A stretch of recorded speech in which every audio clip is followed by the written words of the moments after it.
पास में पड़े, उठ नहीं पाए, इतनी मारपीट हुई है उनके साथ में, बहुत दुखी है बेचारे। चलो भगवान शंकर आए, उनकी कृपा से सब सही सलामत हो गए और कहा कि महाराज ये यज्ञ पूरा हो जाए। तो भगवान शंकर ने कृपा करी और कहा कि ये बहुत मैं करता था, ये इसके बकरे का मुंह लगा लो। बकरे का मुंह लगाया, दक्ष प्रजापति जीवित हो उठा और भगवान शंकर की कृपा से हृदय निर्मल हो गया। चरणों में बार बार प्रणाम किया, प्रार्थना करी कि मेरे जैसे उद्दंड को दंड देकर आपने सही रास्ते पे ला दिया।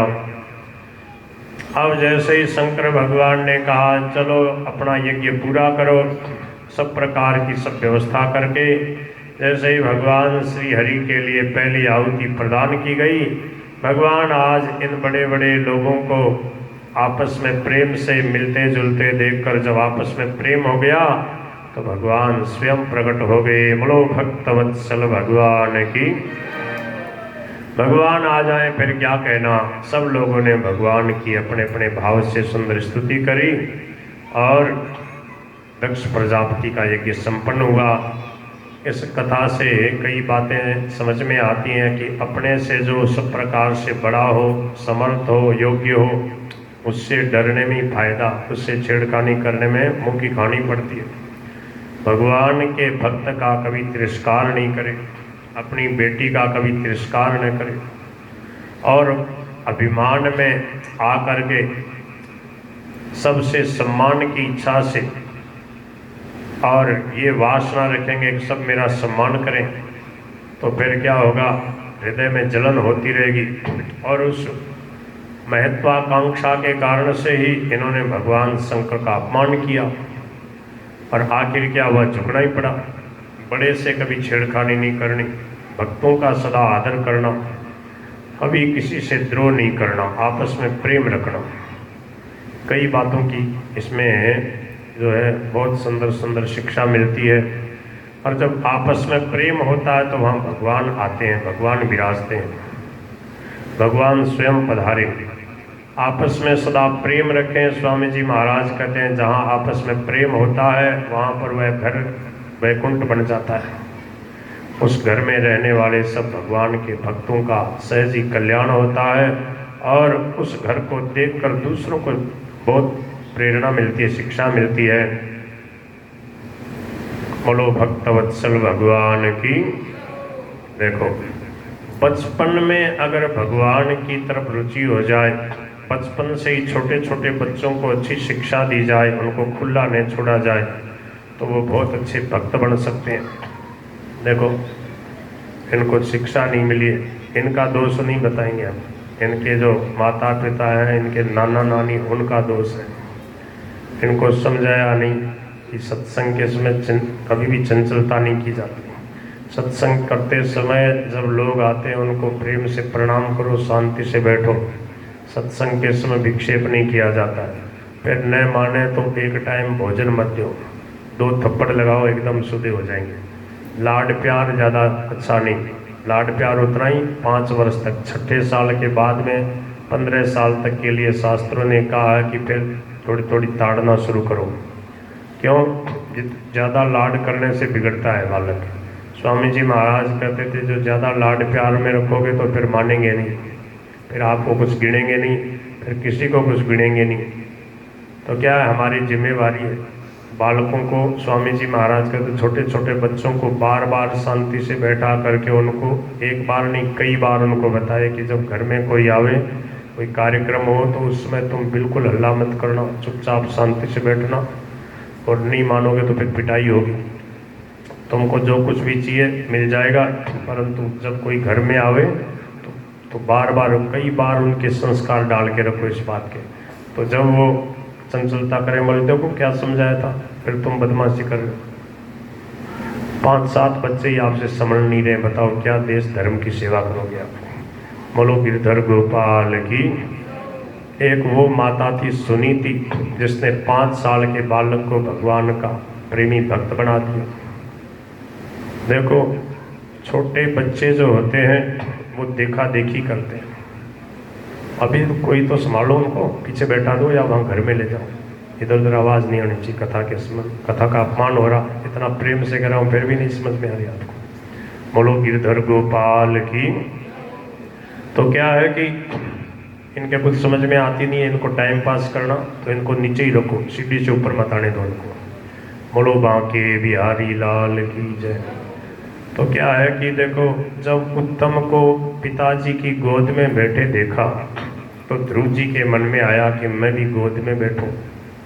पिताजी के पास में जाके बोले मेरे को गोद में लो, ऊपर की तरफ हाथ किए, बोले गोद में लो। पिताजी गोद में लेना चाहते थे, उसी समय सुरुचि जो माँ थी, सोतेली माँ, उसने इशारा कर दिया, बोले नहीं, ये मेरी सोत का बेटा, इसको गोद में नहीं लेना। क्यों? बोले कि ये अभी बैठने लग जाएगा, फिर ये कहेगा कि मैं राज का अधिकारी हूँ, राज का अधिकारी मेरा बेटा होगा, ये नहीं।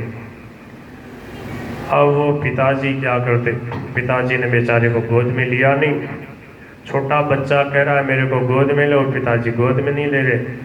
जब नहीं लिया, बोले क्यों नहीं ले रहे हो? तो सोतेली जो माँ थी बोले मैं बताती हूँ, तो इस पिताजी की गोद में बैठने का अधिकारी नहीं है। क्यों?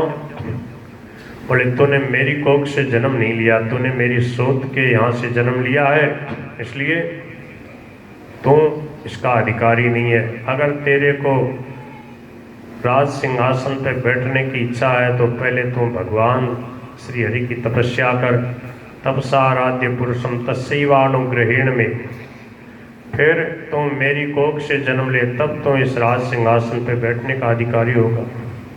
छोटे से बालक को जब इस प्रकार फटकारा, क्षत्रिय बालक था, 5 वर्ष का था, पर उसको बहुत गुस्सा आ गया। जब छोटे बच्चे को क्रोध आता है तो फिर क्या होता है कि वो रो रो के अपने गुस्से को निकालता है, रो रो के देखता आपकी तरफ कि तुम क्या समझते हो, मैं छोटा हूँ, आप कुछ कर नहीं सकता हूँ, बड़ा होता तो तुमको बता देता। अपनी माँ के पास आ गया दुखी हो करके, रो करके, और माता जी ने कहा बेटा क्या हुआ, तेरे को किसने मारा? तो किसी पास में देखने वाले ने जाके ये सब बातें बताई। कहा कि देखो इसका राजसभा में बड़ा भारी अपमान हुआ है। कहा कि क्या हुआ?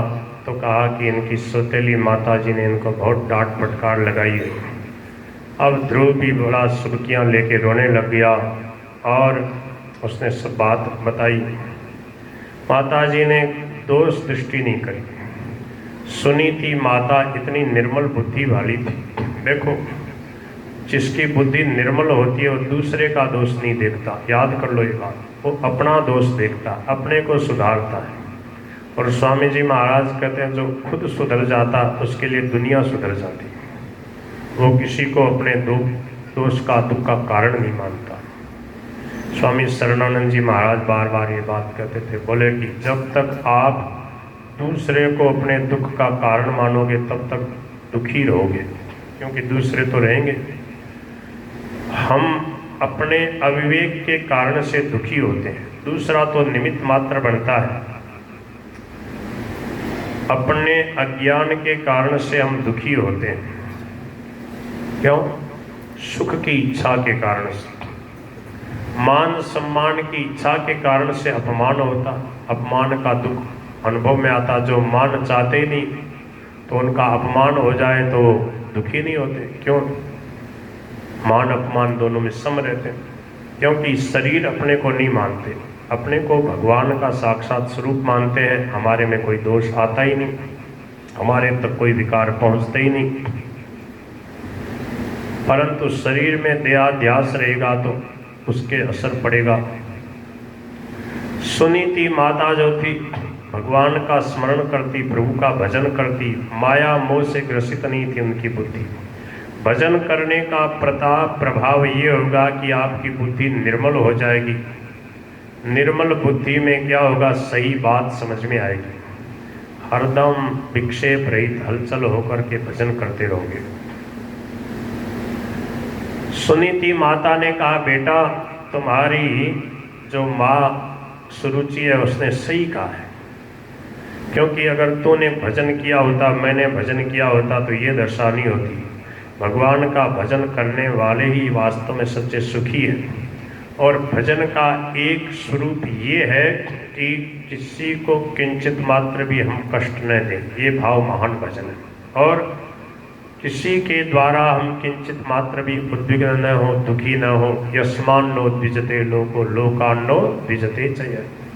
हर्ष अमर्ष भय उद्वेग इनसे जो रहित है वह भक्त मुझे बहुत प्यारा लगता है। तो भक्त जो होता है वो भगवान के अनुकूल बनने की सोचता है।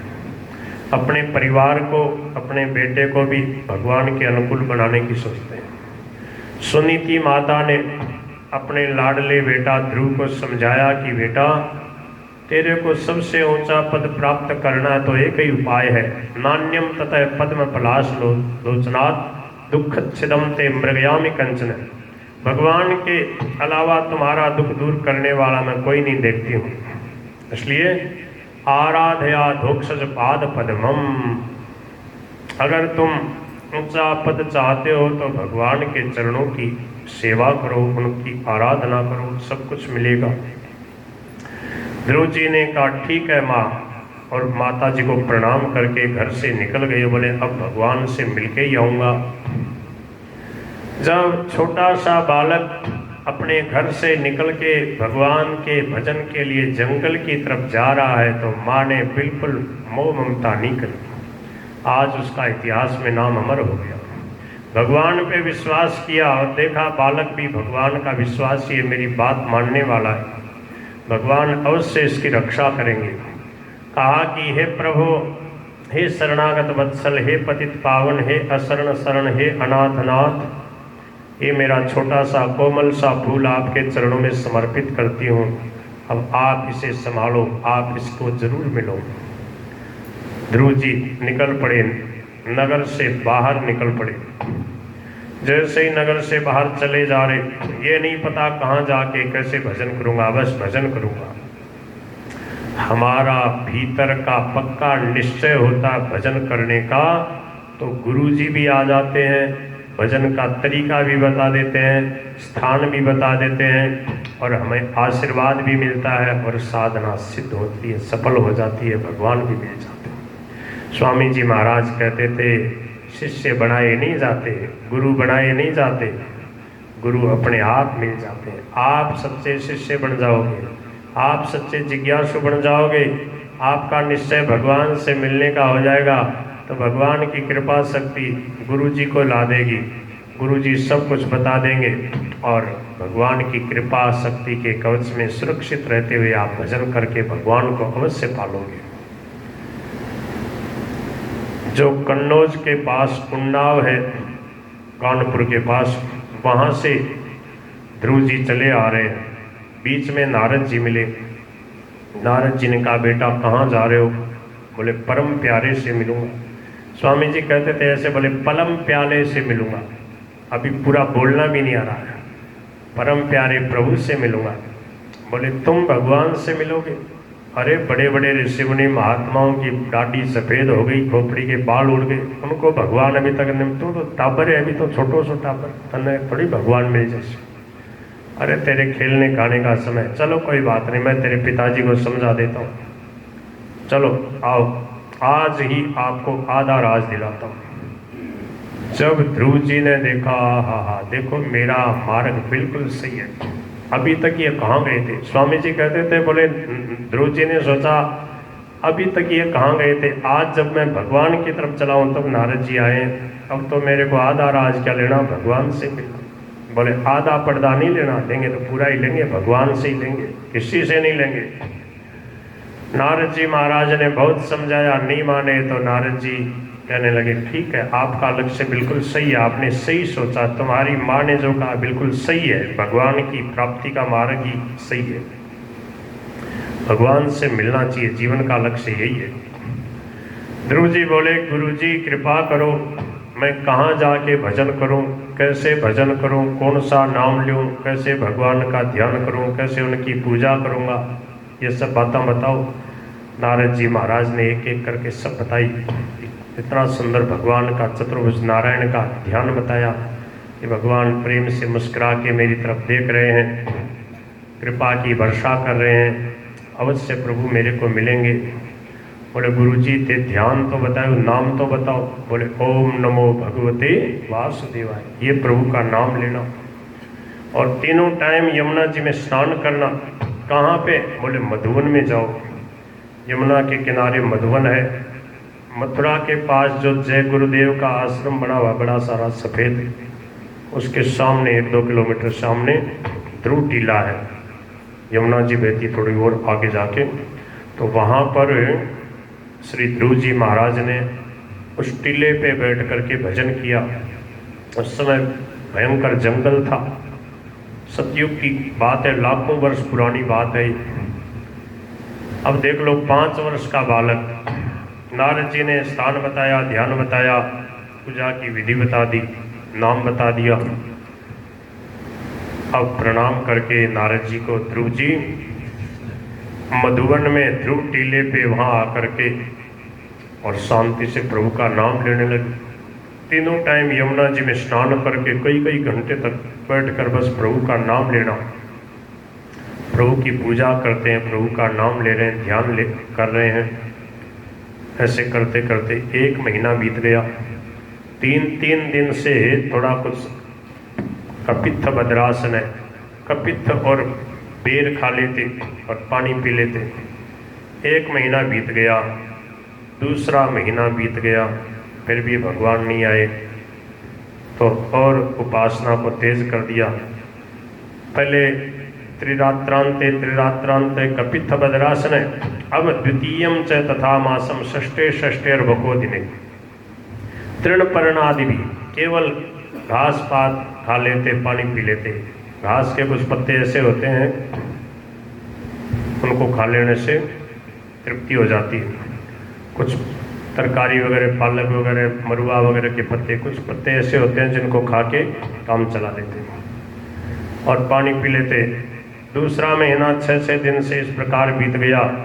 अब वो सूखे घास पत्ते भी छोड़ दिए, केवल पानी पीते 9 दिन से। 9 में अहनी अब भक्ष है। तीसरा महीना बीत गया, चौथे महीने में पानी पीना भी छोड़ दिया। चतुर्थम अपि मई मासम द्वादशे नहीं, वायु भक्ष है, केवल वायु पी के रहने लगे। और 5वां महीना आ गया, भगवान नहीं मिले तो बोले कि अब हवा भी नहीं लूँगा। अब तो एक पैर के अंगूठे से खड़े हो गए, दोनों हाथ ऊंचे कर लिए, निरंतर ओम नमो भगवते वासुदेवाय, ओम नमो भगवते, ऐसी कठोर तपस्या करी। भगवान का सिंहासन हिलने लग गया, सब देवता कांपने लगे। क्यों? भगवान के साथ जब ध्रुव जी की अभेद धारणा सिद्ध हो गई, उन्होंने जब श्वास रोक लिया तो त्रिलोकी का श्वास बंद होने लग गया। देवता घबराए, बोले श्वास नहीं आ रहा, ऑक्सीजन नहीं मिल रही, मर जाएंगे, दम घुट रहा है। भगवान से प्रार्थना करी, प्रभु क्या हो रहा है? बोले मेरा बाल भक्त, मेरे से उसकी डोरी लग गई है। अब जब तक मैं न जाके उसको तपस्या से मना नहीं करूँगा तब तक आप लोगों की यही दशा होगी। बोले प्रभु जल्दी करो, जल्दी करो। भगवान बोले चिंता मत करो, मेरे को कितना टाइम लगता जाने में, अभी प्रकट होता हूँ। भगवान गरुड़ जी के ऊपर चढ़ करके आए और देखा कि मेरे बाल भक्त ने ऐसी कठोर तपस्या में मन लगा रखा है।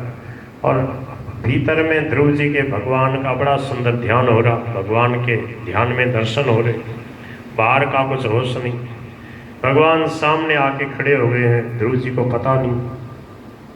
प्रभु ने क्या किया, हृदय में जो अपना ध्यान हो रहा था उसको भगवान ने अंतरहित कर दिया। अब ध्रुव जी ने अपना के नेत्र खोले कि मैं ध्यान कर रहा था, मैंने कोई गलती नहीं करी, प्रभु का ध्यान कैसे नहीं हो रहा? तो देखा जिनका ध्यान कर रहा था वे तो मेरे सामने खड़े हैं। आहा, बोलो भक्तवत्सल भगवान की। भगवान की स्तुति करने लगे, कैसी सुंदर शोभा है।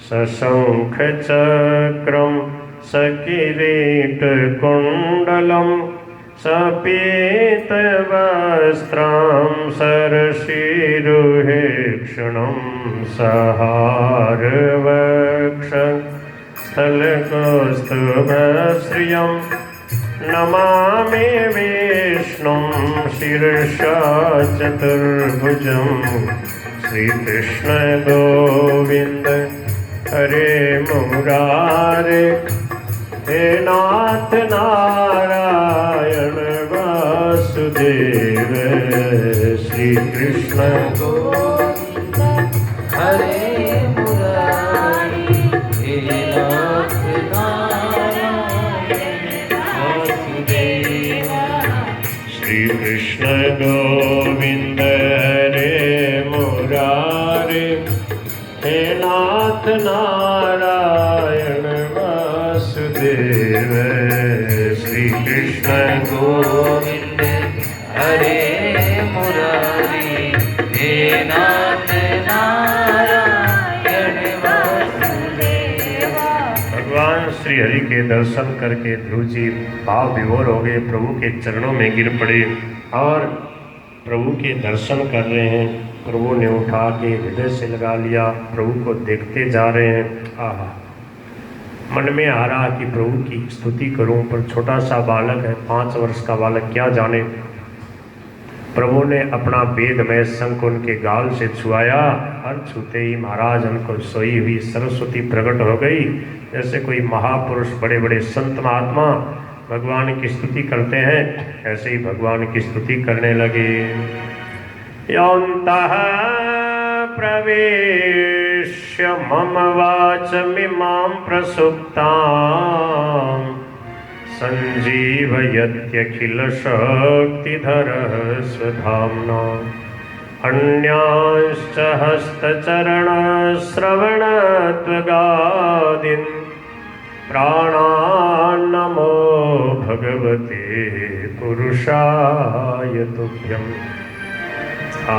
यो अंतः प्रविश्य, जो मेरे हृदय में विराजमान होकर मम वाचमिमां प्रसुप्तां संजीवयति, मेरी सोई हुई वाणी को जागृत कर रहे हैं, जिनकी कृपा से मेरे संपूर्ण अंतःकरण में, मन में और इंद्रियों में चेतनता आ रही है, मेरा हृदय निर्मल हो रहा है और जिनकी शक्ति से मेरे को दिव्य ज्ञान हो रहा है, भगवान की लीला का रहस्य समझ में आ रहा है। हे प्रभु, ऐसे आपके चरणों में मेरा बार बार प्रणाम है। प्राणान नमो भगवते पुरुषाय तुभ्यम। प्रभु, आपकी कृपा हो जाए तो मूकम करोति वाचालम पंगुम लंघयते गिरिम यत कृपा तम हम वंदे परमानंद माधवम। हे माधव, आपकी कृपा से मूक जो है वो खूब बोलने वाला, गूंगा भी बहुत बढ़िया बोलने वाला हो जाता है, और जो पंगु होता है वो भी पहाड़ से भी जो है पार हो जाता, पहाड़ को लांघ जाता, उसमें शक्ति आ जाती। मुँह को होई बाचाल पंगु चढ़ई गिरिवीर गहन, जासु कृपा सु दयाल करो द्रवों सकल कलिमल दहन। हे प्रभु, कृपा करो। बस मैं आपसे और कुछ नहीं चाहता, यही चाहता हूँ कि आपके प्रेमी भक्तों का सत्संग मुझे मिलता रहे। आपके प्रेमी भक्तों के सत्संग से मैं आपको प्राप्त कर लूँगा। आपके संतों के सानिध्य में आपकी लीला कथाओं को सुन सुन करके भाव विभोर हो जाऊँगा। देखो, जिस भक्त ने भगवान जब सामने प्रकट हुए तो यही मांगा कि हे प्रभु सत्संग मिले। श्री प्रहलाद जी भी यही कह रहे हैं, ध्रुव जी भी यही कह रहे हैं, राजा पृथु का आगे चरित्र सुनोगे वो भी यही कह रहे हैं। सब लोग चाहते हैं कि हमें सत्संग मिलता रहे। क्यों? सत्संग से भगवान की याद आती है, सत्संग से भगवान की कथा मिलती है, सत्संग में भगवान का नाम मिलता है, भगवान का ध्यान मिलता है, जीवन जीने की कला आती है। इसलिए ये अभिलाषा करो कि हमें सत्संग मिले, और सत्संग सच्चे प्रेमी भक्त संत महापुरुषों का जो संग है वो असली सत्संग, जिनका जीवन भगवान की भक्ति से रंगा हुआ है, जिनके हृदय में सच्चा